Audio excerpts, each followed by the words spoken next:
ഭൂമിയുടെ അപ്പന്റെ ഒരു വാക്കിന്റെ ഉള്ളിൽ സ്വർഗത്തിലെ അപ്പൻ ഇത് ഒരു വാക്ക് ഒളിപ്പിച്ചു വച്ചിരിക്കുന്നു. ഭൂമിയുടെ അപ്പൻ പറഞ്ഞു, നീ പോയി യോസഫേ ചേട്ടന്മാരുടെ സുഹൃത്തുക്കൾ അന്വേഷിച്ചു വാ. പക്ഷെ സ്വർഗത്തിലെ അപ്പൻ അതിൻ്റെ ഉള്ളില് ഒരു വിത്ത് പോലെ ഒളിപ്പിച്ചു വെച്ചിരുന്ന ഒരു സാധനമാ. ജോസഫേ നീ പോയി ഈജിപ്തിന്റെ രാജാവാക.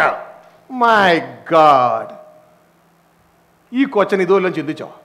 അവൻ ഒറ്റ കാര്യം ചെയ്തോളൂ, അപ്പ അങ്ങ് പറഞ്ഞ പോലെ ഞാൻ അനുസരിക്കാൻ തയ്യാറാണ്. ഒറ്റ പോക്ക ആ യാത്രയിൽ അവൻ രാജാവായി.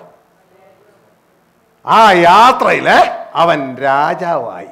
ഇതുകൊണ്ടാ കുഞ്ഞുങ്ങളോട് പറയുന്നത് എന്നാന്നറിയാമോ? വാഗ്ദത്തത്തോടു കൂടിയ ആദ്യ കൽപ്പന. ഗ്ലോറി എന്താ? നിങ്ങളുടെ മാതാപിതാക്കന്മാരെ ബഹുമാനിക്കുക. എങ്ങനെയാ ബഹുമാനിക്കണേ? ഇപ്പം എനിക്ക് സമയമില്ലപ്പ, ഞാൻ തിരക്കിലാന്ന് അപ്പൻ അറിഞ്ഞുകൂടെ, ഞാനിപ്പോൾ ഇൻ്റർനെറ്റ് ബ്രൗസ് ചെയ്തുകൊണ്ടിരിക്കുക. ഇങ്ങനെയൊന്നുമല്ല.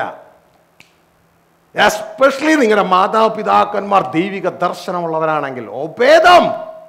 Glory hallelujah. നിങ്ങളുടെ ജീവിതത്തിൽ അത് അനുഗ്രഹമായിരിക്കും. ഒറ്റ വാക്ക നീ നിന്റെ സഹോദരന്മാരുടെ സുഹൃത്തുക്കളെ അന്വേഷിക്കുക. ദൈവം അതിൻ്റെ ഉള്ളിൽ ഒളിപ്പിച്ചു വെച്ചിരുന്നു. നീ പോയി ഈജിപ്തിൻ്റെ രാജാവായിത്തീരെ, ഭരണാധികാരിയായിത്തീരെ. Glory hallelujah. ഈ ഒരു രംഗത്ത് നിങ്ങൾ മറക്കരുത്. ദൈവത്തിൻ്റെ പ്രത്യേകത വെച്ചാൽ ദൈവം എപ്പോഴും മറഞ്ഞിരിക്കുന്ന ദൈവമാണ്. മറഞ്ഞ പ്രവർത്തിക്കത്തുള്ളൂ. ഇസ്രായേലിൻ്റെ ദൈവമായ ദൈവം അവൻ മറഞ്ഞിരിക്കുന്ന ദൈവമാകുന്നു. ഗ്ലോറി.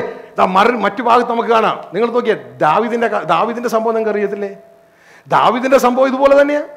ദാവീദിന്റെ സംഭവത്തില് ഇതാ അപ്പം വിളിച്ചു, മോനെ ഇവിടെ വന്നേ. ഭയങ്കര തിരക്കാ, എനിക്ക് ആളുകളാകാണ്ട്, അപ്പന് വേറെ പണിയൊന്നുമില്ലയോ? അങ്ങനെയൊന്നും പറഞ്ഞില്ല. എന്താ അപ്പാ, നിന്റെ ചേട്ടന്മാർ യുദ്ധത്തിന് പോയിരിക്കുക, നീ കാര്യം ചെയ്യ, ഈ ഭക്ഷണമൊക്കെ കൊണ്ടുപോയി അവർക്കൊണ്ട് കൊടുക്കുക. ശരി അപ്പാ. ഒറ്റ പോക്ക. ഇതിന്റെ ഉള്ളിൽ ദൈവം എന്തോ ഒളിപ്പിച്ചു വെച്ചിരുന്നു. നീ പോയി ഇസ്രായേലിന്റെ രാജാവാക. Glory hallelujah. മറഞ്ഞിരുന്ന് പ്രവർത്തിക്കുന്ന ദൈവം. ഹല്ലേലൂയ. അവനാ യാത്ര ഒരു പോക്ക് പോയതാ. ഇതാ ഇസ്രായേലിന്റെ രാജാവായി തീരുകയാണ്. ഹല്ലേലൂയ. അപ്പോ നമ്മൾ ആ സിമ്പിൾ തുടക്കത്തിലെ നമുക്ക് വളരെ വളരെ എനിക്ക് ഇത്ര ചെറുപ്പം, എനിക്ക് ചേട്ടന്മാരൊക്കെ യുദ്ധം ചെയ്യണം, ഞാനിങ്ങനെ ചോറ് കൊടുക്കാൻ പോണ പരിപാടിയാണ് എനിക്കുള്ളൂ. മതിന്നേ. ഈ ഭൂമിയിലെ പിതാവിന് അതേപോലെ ചിന്തിക്കാൻ പറ്റില്ല. പക്ഷെ സ്വർഗത്തിലെ ദൈവത്തിന് നമ്മളെ കുറിച്ച് വലിയ പദ്ധതിയുണ്ട്, വലിയ പദ്ധതിയുണ്ട്. ഹല്ലേലൂയ. ദൈവം അത് ചെയ്തിരിക്കും. നിങ്ങൾ ചെയ്യുന്ന ചെറിയ പദ്ധതി അതൊരു വലുതിന്റെ ആരംഭമാണ്. ഗ്ലോറി. വലുതിന്റെ ആരംഭമാണ്. Glory to God. Hallelujah.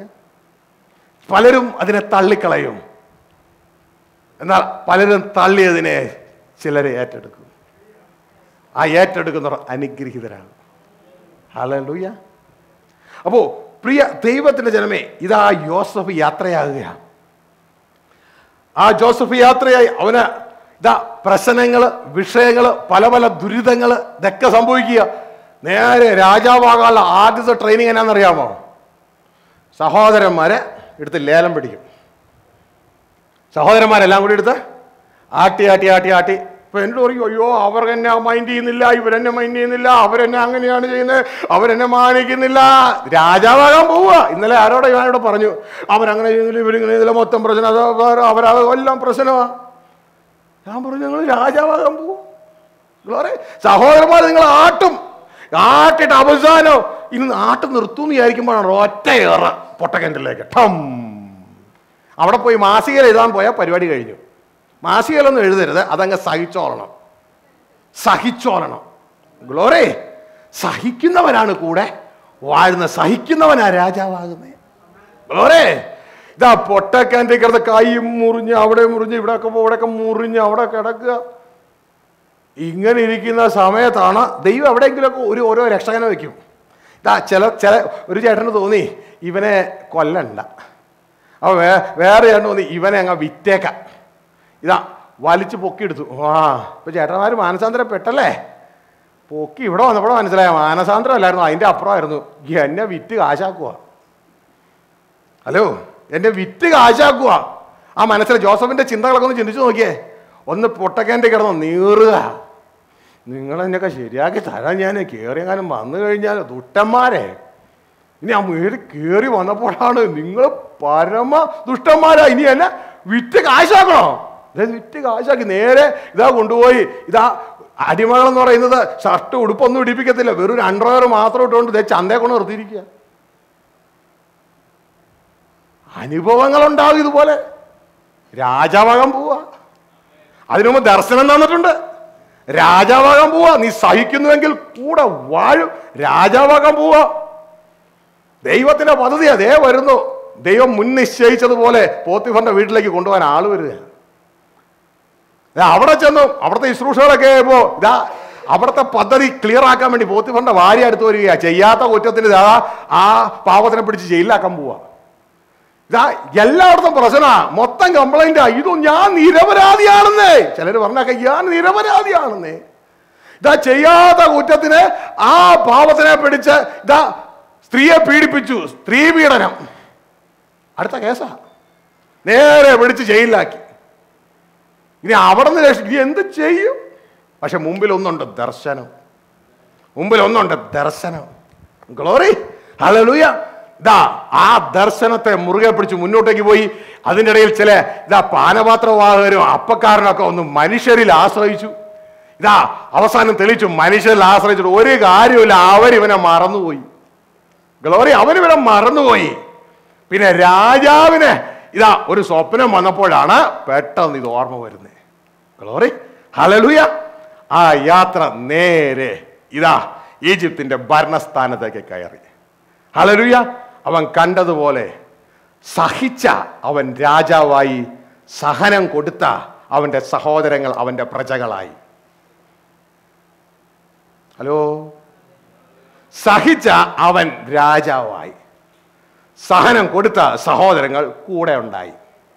Hello, നിങ്ങൾ സഹിക്കുന്നുവെങ്കിൽ കൂടെ വാഴും, ഒപ്പം മരിക്കുന്നുവെങ്കിൽ കൂടെ ജീവിക്കും. ഗ്ലോറി, ആത്മാവിൽ ദരിദ്രരായവർ ഭാഗ്യവാന്മാർ, സ്വർഗരാജ്യം അവർക്കുള്ളത്. പക്ഷേ നിങ്ങൾ സൗമ്യതയുള്ളവരാണെങ്കിൽ അടുത്ത ലെവലാ, നിങ്ങൾ ഭൂമിയെയും കൂടെ അവകാശമാക്കും. ഹലോ, വന്നേ മത്തായിയുടെ സുവിശേഷം 5-ാം അധ്യായം. എല്ലാവരും ആത്മാവിൽ ദരിദ്രരായവർ ഭാഗ്യവാന്മാർ, സ്വർഗരാജ്യം അവർക്കുള്ളത്. എല്ലാവരും ആത്മാവിൽ ദരിദ്രരായവർ ഭാഗ്യവാന്മാർ, സ്വർഗരാജ്യം അവർക്കുള്ളത്. അപ്പോൾ നിങ്ങൾ ശ്രദ്ധിച്ചോളണം, ഇത് കാര്യങ്ങൾ പറയുമ്പോൾ ശ്രദ്ധിച്ചേ. ഈ സ്വർഗം വേറെ, സ്വർഗരാജ്യം വേറെ.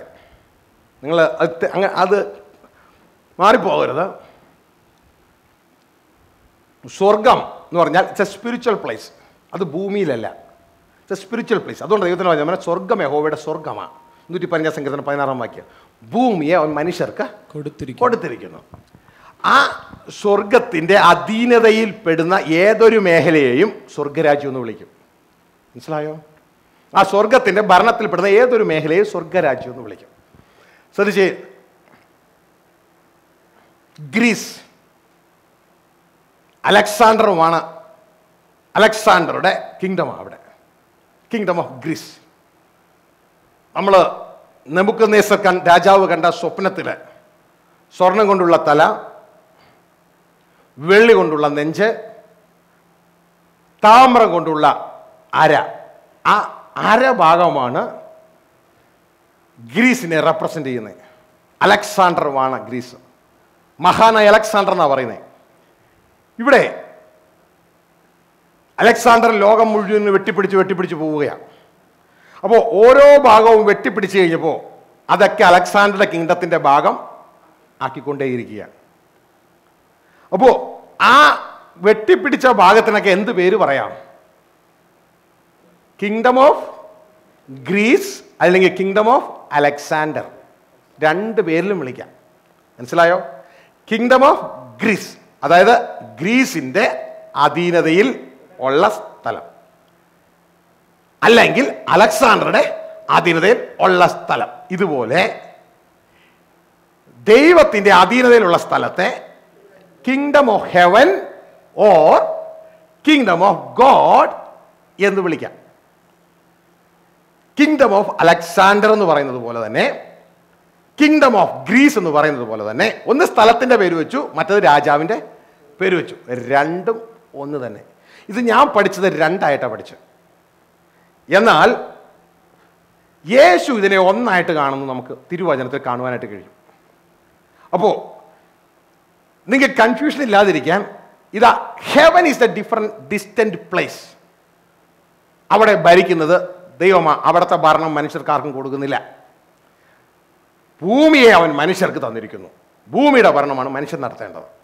പക്ഷെ ആ ഭരണം കിട്ടണമെങ്കിൽ ആദ്യം നമ്മുടെ ഉള്ളിൽ ദൈവത്തിൻ്റെ കിങ്ഡം വരണം. അപ്പോൾ ഈ ഒരു കൺഫ്യൂഷൻ ഉള്ളതുകൊണ്ട് നിങ്ങൾ എപ്പോഴും ശ്രദ്ധിക്കുക, യേശുക്രിസ്തു ഈ ഭാഗം നമ്മൾ ഉപയോഗിക്കുന്നത് ഒന്ന് കാണുക. ഉള്ളോടെ എല്ലാം ശ്രദ്ധിച്ച് യേശുക്രിസ്തു ഈ ഭാഗം ഉപയോഗിക്കുന്ന മത്തായിയുടെ സുവിശേഷം 19 അധ്യായം. എന്നിട്ട് നമുക്ക് ഇങ്ങോട്ടേക്ക് തിരിച്ചു വരണം. മത്തായിയുടെ സുവിശേഷം 19 അധ്യായം. അവിടെ ഇതാ ഒരു യൗവനക്കാരൻ വന്നിട്ട് നിത്യജീവനെ പ്രാപിക്കാൻ ഞാൻ എന്ത് ചെയ്യണമെന്ന് ചോദിക്കുന്ന ഒരു ചോദ്യമുണ്ട്. ഇതാ അപ്പോൾ യേശു അവനോട് പറഞ്ഞു, നീ ന്യായപ്രമാണം അനുസരിക്കുക. അപ്പോൾ അവൻ പറഞ്ഞു, ഇതൊക്കെ ഞാൻ പ്രമാണിച്ചു പോരുന്നു, നീ കുറവുള്ളത് എന്ത് എന്ന് ചോദിച്ചു. അപ്പോൾ യേശു അവനോട് പറഞ്ഞു, സൽഗുണപൂർണ്ണനാകുവാൻ നീ ആഗ്രഹിക്കുന്നെങ്കിൽ നിനക്കുള്ള സ്വത്തൊക്കെ വിറ്റ് ദരിദ്രർക്ക് കൊടുക്കുക. യൗവനക്കാരൻ വളരെ സമ്പത്തുള്ളവനാകിയാൽ ഈ വചനം കേട്ട് ദുഃഖിച്ചു പോയി കളഞ്ഞു.